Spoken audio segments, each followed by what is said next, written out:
Hello students, कैसे हो सभी लोग। आज हम स्टूडेंट हमारा ज्योग्राफी का चैप्टर नंबर 9 जिसका नाम है एग्रीकल्चर, ये हम करने वाले हैं। तो इसमें जितने भी आपको क्वेश्चन आंसर दिए गए हैं सब मैं आपको कराऊंगा, इसके लिए आप वीडियो आखिर तक ज़रूर देखो। तो इसमें देखो, सबसे पहले आपको क्या दिया गया है, select the proper option for the following statements. मतलब कि यहाँ पर कुछ स्टेटमेंट आपको दिया है, जो करेक्ट स्टेटमेंट है वो आपको चूज़ करके उसका लिखना है आंसर में, ठीक है। तो पहला क्या है, मैंने डायरेक्ट आंसर लिखा है, आपको सारे स्टेटमेंट नहीं दिया है, तो आप चेक कर सकते हो टेक्स्ट बुक से और डायरेक्ट आप यहाँ पर लिख सकते हो। पहला क्या है, in which of the following type of farming are the crops rotated. तो आपका आंसर क्या है, इंटेंसिव फार्मिंग। सेकंड क्या है, एग्रीकल्चर रिक्वायर्स द फॉलोइंग। तो आपका आंसर क्या रहेगा, बी जो है आपका आंसर है ऑप्शन बी।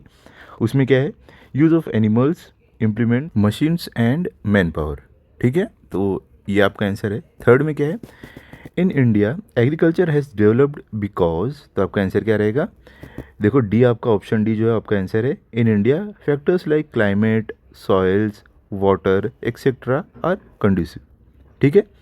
अभी आगे देखो क्या आपको फोर्थ में क्या दिया गया है, it is necessary that modern method and technology be used in agriculture in India because. तो आपका आंसर क्या है, ऑप्शन सी जो है आपका आंसर है।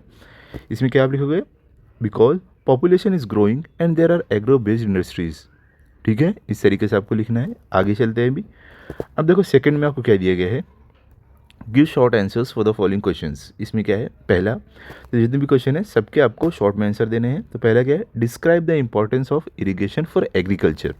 तो इसमें आप क्या लिखोगे आंसर में, पहला पॉइंट आप लिखोगे, irrigation provides assured water supply to crops. It helps, second point है, it helps farmers grow crops even in low rainfall areas. Third point है, irrigation increases agricultural productivity and yield. Fourth point है, it allows cultivation of multiple crops in a year. Last point है आपका, it reduces dependence on monsoon rainfall, ठीक है। तो इसके लिए irrigation important है एग्रीकल्चर के लिए, ये आप लिख सकते हो। क्लियर, चलो अभी आगे चलते हैं। अब देखो आपको सेकंड में क्या दिया गया है, give a comparative account of any two methods of irrigation. Answer हम यहाँ पर क्या देने वाले हैं, well irrigation and canal irrigation, इसका देने वाले हैं हम, ठीक है। तो पहला पॉइंट क्या है, well irrigation is suitable for small farms while canal irrigation serves large areas, ठीक है। सेकंड पॉइंट है, wells depends on ground water, canal depends on river water. Third point है, well irrigation is cheaper but limited in capacity. Fourth point है, canal irrigation requires high capital and government management. Last point है, canal irrigation provides water to many farms at the same time, ठीक है। तो इसको चाहिए आप table में भी लिख सकते हो, ठीक है। अब आगे चलते हैं। थर्ड में क्या आपको दिया गया है, थर्ड में है, mention the major types of farming and give information about intensive farming and extensive grain farming. तो आंसर क्या है, the major types of farming are subsistence and commercial farming. Second point है, intensive farming is practised on small land holdings. Third point है, it uses more labour, irrigation and fertiliser. Fourth point आपका है, extensive grain farming is practised on very large farms. Last point है, it usage machines and produces crops like wheat and corn, ठीक है। चलो अभी आगे चलते हैं।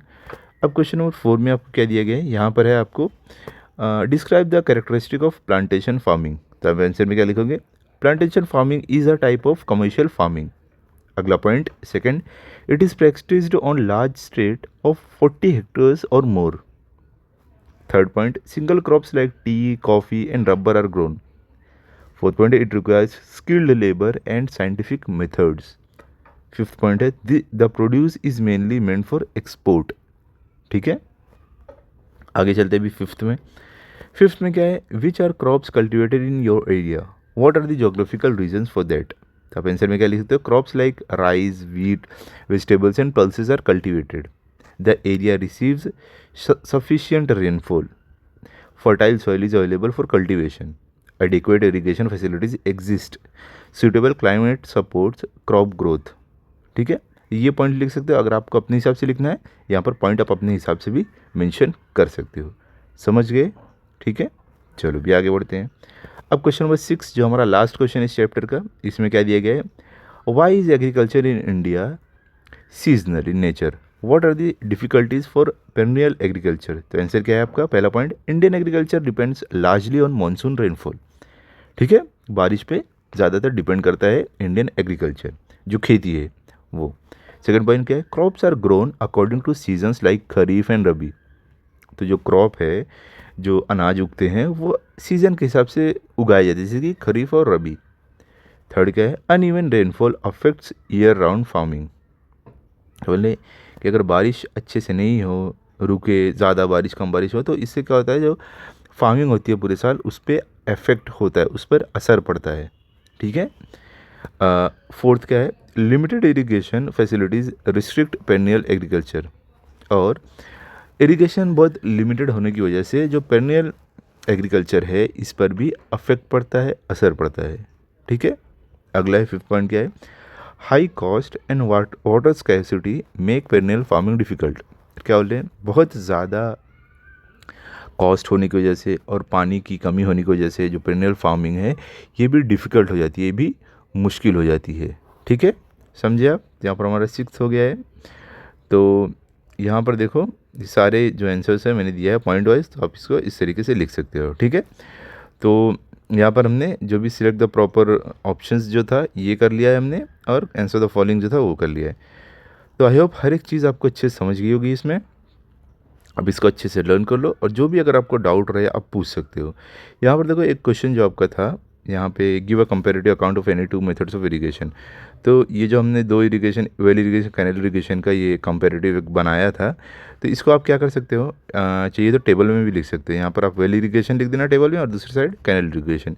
यहाँ पे वेल इरिगेशन का पॉइंट, उसके सामने कैनल इरिगेशन का पॉइंट, पॉजिटिव नेगेटिव जो भी रहे वैसे आप कंपेयर करके बना सकते हो। ठीक है, टेबल में भी ये कर सकते हो। ओके, ये हो गया हमारा। और यहाँ पर एक और क्वेश्चन था जहाँ पर, what are the crops cultivated in your area, what are the geographical region for that. तो देखो मतलब कि आपके एरिया में क्या क्रॉप उगते हैं और इसका जोग्राफिकल रीजन क्या है। तो ये आप अपने हिसाब से चेंज कर सकते हो। वैसे अगर आप महाराष्ट्र में हो तो आप एक ही, आपको महाराष्ट्र का ही लिखना है, सीज़न के बारे में, क्रॉप के बारे में, तो आप लिख सकते हो आंसर। ओके, तो अभी हम इसके साथ जो हमारा ये पूरा चैप्टर था कंप्लीट हो गया है। इसको आप अच्छे से लर्न कर लो। इसके पहले के भी जो चैप्टर्स है उसके भी सारे क्वेश्चन आंसर मैंने दे दिए अच्छे से एकदम प्रॉपर। आपको हमारे प्लेलिस्ट में मिल जाएगा, आप वहाँ पर जाकर देख सकते हो, आपको क्लियर हो जाएगा। तो यहाँ पर हम वीडियो अपना एंड करते हैं। आप ये पूरा चैप्टर अच्छे से लर्न कर लो, ताकि अगर आपका टेस्ट हो तो आपके फुल मार्क्स आए। तो अब हम मिलेंगे अगले वीडियो में। अगर आपको ये वीडियो अच्छा लगा हो तो आप इस वीडियो को लाइक करो, अपने सभी दोस्तों के साथ शेयर करो, और चैनल को सब्सक्राइब करो। Thank you.